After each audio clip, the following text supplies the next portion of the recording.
I stood quietly in front of my own grave today. My wife bought a beautiful stone with my life insurance money. She did not know I was watching her. My name is David. 10 years ago, I died in a terrible warehouse fire. I planned the dangerous accident to escape massive debts. I owed money to bad people. I wanted to give my wife Sarah and my daughter Lily a better life. My fake death gave them $2 million in life insurance. I ran away to a distant town. I spent the last 10 years working in dark, dirty coal mines. I paid off my secret debts with my own blood and sweat. I finally returned to my home city today. I walked to the quiet city cemetery. I wanted to see my own resting place. The green grass looked neat and clean. I found a fresh, expensive flower bouquet on my grave. A small white card rested on the bright red roses. I picked it up with my rough hands. The card contained a cruel, nasty message. It said, "Thanks for the money, you stupid fool." The signature at the bottom belonged to Marcus. Marcus was the ruthless criminal who loaned me the dirty money. I felt a cold shiver down my spine. Why did Marcus buy flowers for my grave? I hired a private investigator to find Sarah. He gave me the address of her new luxury mansion. I walked to the wealthy neighborhood at night. I hid behind a large oak tree in her beautiful front yard. I watched the bright living room window. I saw Sarah wearing an expensive silk dress. She looked very happy and relaxed. She poured rich red wine into 2 crystal glasses. A tall man walked behind her. The man kissed her neck passionately. He turned his face toward the bright window light. It was Marcus. My cruel enemy was now her legal husband. They lived in a huge mansion using my death money. I stood in the cold, dark night for a long time. I did not scream or cry. I felt a deep, sharp anger burn inside my chest.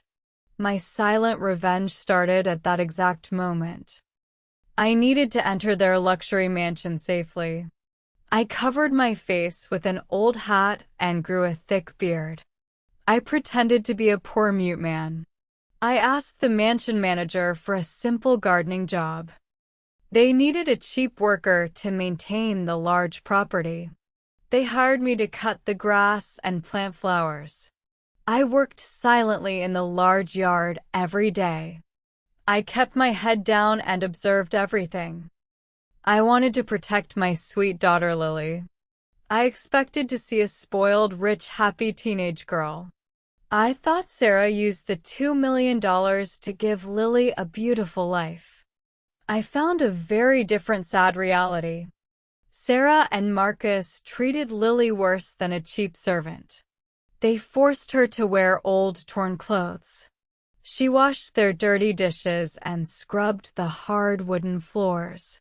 She looked tired, thin, and very lonely. They did not let her sleep in a warm, comfortable bedroom. Lily slept in a cold, dark, damp basement. My heart broke into tiny pieces. I watched my beautiful daughter suffer in silence. I stayed calm and waited for my moment. I learned their daily routines and habits. I noted the security cameras and the blind spots.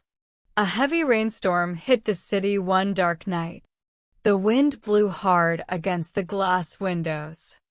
I hid near the open kitchen window to escape the rain.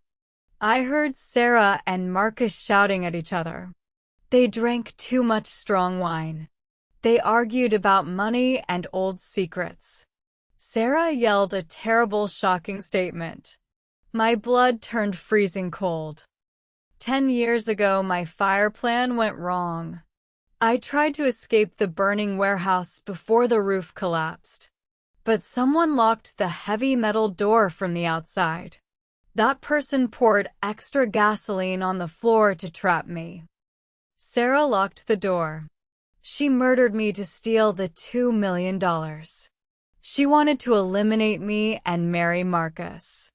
My own wife tried to burn me alive. I smiled a cold, empty smile in the dark rain. She planned my murder and enjoyed the rich reward. She thought my bones turned to ash in that warehouse.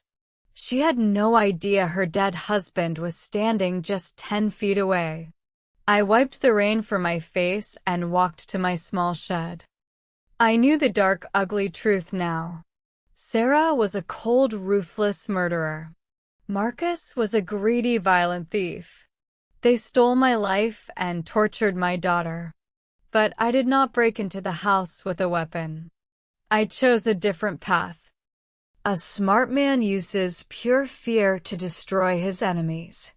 I bought a cheap disposable mobile phone from a local store. I waited until the clock struck midnight. The large mansion was completely dark and quiet. I dialed Sarah's personal phone number. I stood in the garden and watched her bedroom window. A small warm light turned on. Sarah answered the phone with a tired, annoyed voice. She asked who was calling so late. I did not speak a single word. I pressed a small play button. I played an old audio recording. It was the sound of burning wood and cracking fire. I added the sound of a man taking heavy, painful breaths. I recorded these sounds to match my final moments in the warehouse. Sarah recognized the terrible sounds instantly. She screamed a loud, terrified scream. She dropped her expensive phone onto the hardwood floor. The screen shattered into tiny pieces. Marcus woke up and grabbed the broken phone quickly. He listened to the dark sounds of the fire. Marcus did not sound afraid. He spoke with a cold, sharp, angry voice. He said, "I know you're alive, David. Stop playing these stupid games." His strange words surprised me. I ended the call and disappeared into the shadows. I thought about his angry words. Marcus thought I was a secret blackmailer. Someone sent them demanding letters for many months. A mysterious person knew the truth about the fire. They asked for massive amounts of money to keep quiet. Marcus assumed I wanted my cash back. He believed the dead husband returned to extort them. He was ready to fight. This meant they were already stressed and paranoid. Someone else hunted them in the dark. I decided to use their panic against them. I needed to isolate them and break their minds. The midnight call was just the first small strike. A third person knew the dirty secret. Someone else wanted to destroy Marcus and Sarah. I needed to act fast before the situation exploded. I needed to talk to my daughter Lily. I waited for her in the garden the next morning. Lily carried a heavy bag of trash to the bins. She looked exhausted and pale. I stepped out of the green bushes. I did not speak to her. I used a special hand signal from the past. I tapped my chin twice and pointed to the clear blue sky. It was a secret game we played when she was a toddler. It meant I will always catch you. Lily dropped the trash bag on the grass. Her eyes grew wide with shock. She stared at my scarred face and thick gray beard. She saw the familiar shape of my eyes. She recognized her father instantly. Tears rolled down her dirty cheeks. She ran forward and hugged me tight. She whispered that she never believed I was dead. She knew I would return to save her one day. She did not ask about the fire or the scars. She just held me. Lily was a strong, brave, smart girl. She reached into her deep pocket. She handed me a small plastic object. It was a computer USB drive. She hid it inside an old torn teddy bear for many months. She told me to keep it safe. Lily was not a weak, helpless victim. She secretly copied files from Marcus' private office computer.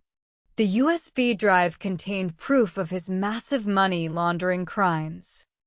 She gathered enough digital evidence to send him to federal prison for life. My teenage daughter built a deadly trap for her cruel stepfather. She smiled a sharp, cold smile that matched mine. We did not need to use physical violence. We held the key to their complete financial and legal destruction. We stood together in the morning sun. The silent gardener and the abused servant girl prepared to tear down the mansion. Our enemies had no idea what was coming. Sarah grew very paranoid after the midnight phone call. She watched the mansion staff closely. She looked for spies and hidden enemies. She noticed Lily spending time near the mute gardener. Sarah's evil mind created a cruel, toxic plan. She suspected I was David hiding in plain sight. She wanted to test her dangerous theory. She decided to hurt Lily to make me react. She knew a real father would scream and try to save his daughter. She prepared a deadly trap. I watched her from the dark kitchen hallway. Sarah poured a glass of warm milk for Lily. She looked around the empty room. Then she took a small glass bottle from her silk pocket. She added several drops of clear liquid poison into the milk. She smiled a wicked, nasty smile. She left the poisoned milk on the counter and walked away. She planned to call Lily and watch her drink it. I moved fast without making a sound. I took the glass of poisoned milk and poured it down the sink. I washed the glass thoroughly. I did not want my daughter near that toxic liquid. Marcus kept a bottle of expensive red wine on the dining table. He drank a glass every evening after work. I took his crystal wine glass. I added the same clear poison into his dark red wine. I smiled calmly. Marcus walked into the kitchen 10 minutes later. He looked tired and angry. He picked up his crystal glass. He drank the poisoned wine in one long swallow. Sarah entered the room a moment later. She looked for Lily. Marcus suddenly dropped his empty glass. It shattered on the floor. He grabbed his throat and fell to his knees. White foam poured from his mouth. His eyes rolled back. He stopped moving entirely. Sarah screamed in pure horror. I recorded everything on a hidden camera from the hallway. Sarah just murdered her own new husband with her own poison. The trap snapped shut perfectly. She dug her own grave. Loud police sirens woke the quiet, wealthy neighborhood. 3 police cars parked outside the large, dark mansion. Marcus lay dead on the cold kitchen floor. Sarah did not scream or cry fake tears today. She stared at the broken crystal glass in pure shock. She remembered the poisoned milk on the counter. She realized the mute gardener swapped the toxic drinks.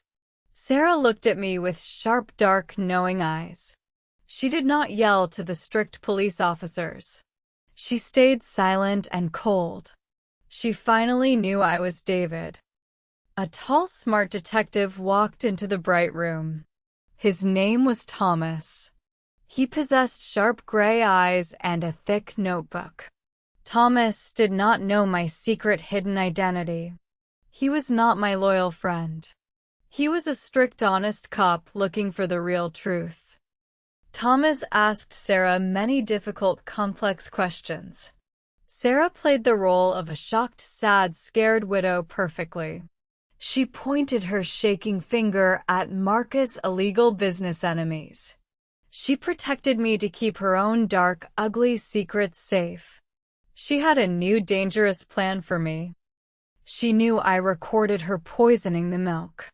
She needed to trap me outside the police system. I knew the situation was turning very bad. I could not rely on lucky magic tricks anymore. I needed to act fast to protect my sweet daughter.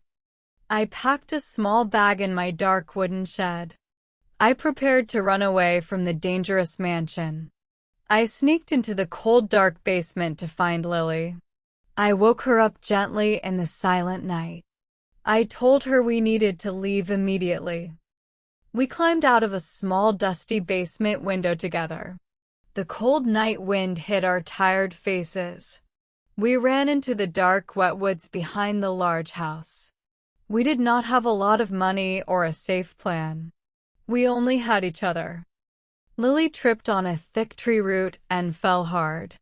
She hurt her left ankle badly in the dark. She cried quiet, painful tears. I carried my heavy teenage daughter on my tired back. My old scars burned with deep, sharp pain. We walked for many long, dark, exhausting hours. We found a cheap, dirty motel near the city highway. I paid for a small room with hidden cash. We locked the thin wooden door. We were safe tonight, but the real dangerous war was just beginning. Sarah used Marcus' secret criminal contacts to find our location. She paid dirty men to track my cheap phone signal. We stayed in the dark motel room for 2 quiet days. Lily rested her painful, swollen ankle on the small bed. I bought cheap food and basic medicine from a local store. I watched the busy highway from the dirty window. A sleek black car parked outside our room on the 3rd morning. Sarah stepped out of the dark vehicle alone. She held a heavy gun. She kicked the thin wooden door open with sudden, violent force. She pointed the dark metal weapon directly at my chest. Lily screamed and hid behind my tired back. Sarah locked the door and stared at me with cold, sad, empty eyes. She did not look like a proud, wealthy winner. She looked deeply tired and completely broken. She lowered the gun slightly, but kept her finger ready. She told me to listen to her dark, ugly, painful truth. She wanted to explain the fire from 10 years ago. Sarah said I owed massive debts to cruel, dangerous monsters. Those evil men visited our small house when I was away. They threatened to kill her and our sweet baby Lily. They promised to cut us into tiny pieces for the unpaid money. She burned the warehouse to get the insurance money. She wanted to pay the monsters and save our innocent daughter. But Marcus trapped her in a toxic, violent marriage after the fire. He took the money and abused her every single day. She lived in a beautiful, rich mansion, but felt like a prisoner. She poisoned the milk because she thought I was a spy for Marcus' enemies. She wanted to protect her own sad, miserable life. Her dark confession changed everything I knew about the past. She was a murderer, but she was also a tragic victim. The black and white story turned into a messy gray nightmare. Sarah demanded the secret USB drive with Marcus banking codes. She needed the digital money to escape the criminal gang hunting her now. The gang blamed her for Marcus' sudden death. They wanted to kill her and take the huge mansion. She told me to give her the drive or we all die today. I looked at the broken woman standing in front of me. I felt a deep, heavy sadness. I reached into my deep pocket slowly. I pulled out the small plastic drive. I wanted to end this toxic cycle of hate and fear. But a loud, sudden noise interrupted our quiet, tense moment. 3 large, heavy black trucks surrounded our motel room outside. Armed, dangerous men stepped out of the dark vehicles. Marcus' cruel business partners found us too. The gang leader was a tall, ugly man with a scarred face. His name was Victor. He looked at the window with pure dark anger. The dangerous men kicked the motel door open. They held large, heavy weapons in their strong hands. Victor demanded the secret USB drive and the stolen money. He blamed Sarah for destroying their rich criminal empire. He pointed his heavy gun at Lily to force Sarah to obey. My heart stopped beating in my chest. I stepped in front of my daughter to protect her. Sarah looked at Lily and then looked at Victor. She saw the pure evil in his dark, cold eyes. She knew Victor would kill all of us today. The money could not buy our safety anymore. Sarah made a sudden, brave, desperate choice to fix her past mistakes. She raised her own gun and shot Victor in the shoulder. The loud noise hurt my ears. The small motel room exploded into pure, chaotic, violent madness. The other gang members started shooting their heavy weapons blindly. Bullets broke the thin walls and dirty windows. I grabbed Lily and pushed her down to the hard floor. We hid behind a thick wooden bed frame. The loud, dangerous sounds filled the tiny dark room. I covered my sweet daughter with my own body to protect her from the flying metal. Sarah did not hide behind the old furniture. She stood up and fired her weapon at the cruel men. She fought like a wild, angry, cornered animal. She wanted to buy us precious time to escape the deadly trap. She yelled at me to run away. I looked at my wife through the thick gray smoke. She was bleeding from a bad dark wound on her chest. She smiled a sad, broken smile at me. She told me to take Lily and live a good, honest life. She accepted her dark fate. I grabbed Lily by the hand and crawled toward the small back window. The glass was already broken from the heavy bullets. I pushed my crying daughter through the small, tight opening safely. I climbed out right behind her into the cold morning air. We ran toward the thick green forest behind the cheap motel. I heard more loud gunshots from the small room. Then a sudden loud silence fell over the area. My chest hurt with a deep, heavy, painful sorrow. Sarah paid the ultimate heavy price for her sins. We hid deep inside the wet green bushes. I held Lily close to my chest to keep her warm. We watched the dangerous men leave the ruined motel quickly. They did not search the dark woods for us. The heavy rain started to fall from the gray sky. I felt a sharp burning pain in my left shoulder. A stray bullet hit me during the loud, violent fight. My shirt was wet with warm, dark blood. I did not tell Lily about my bad injury. I needed to stay strong for her. We walked through the dark, wet forest for many long hours. We found a small, empty wooden cabin near a quiet river. We rested inside the dusty room. I tore my old shirt and tied it tightly around my bleeding shoulder. The pain was deep. I took the secret USB drive from my deep pocket. It contained millions of dirty, stolen dollars. I looked at the small plastic object in my hand.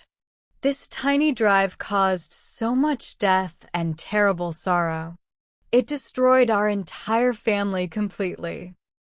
I could use the rich money to buy a beautiful big mansion. I could buy expensive clothes and fancy cars for Lily. But the dirty money belonged to dangerous, violent criminals. It carried a dark, heavy curse.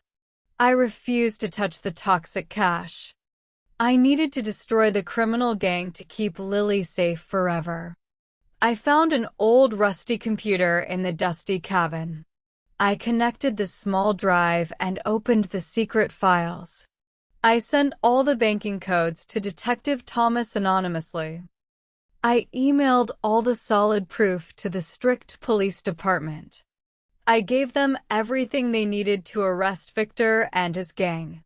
But I did not keep a single silver coin for myself. I deleted the original files and smashed the plastic drive with a heavy rock. I threw the broken plastic pieces into the deep, fast river. I watched the dark water carry the toxic secrets away forever. The $2 million in life insurance was also gone completely. I could never claim that rich money without going to a cold prison for fraud. I had to remain a dead, invisible ghost to the normal world. I could never use my real name again. We had absolutely nothing left except each other. We were poor, tired, homeless, and injured. But we were finally safe. The police arrested Victor and his dangerous gang a few days later. The secret files destroyed their cruel criminal empire completely. Detective Thomas found Sarah inside the ruined motel room. The news reported her tragic, sad death on the television.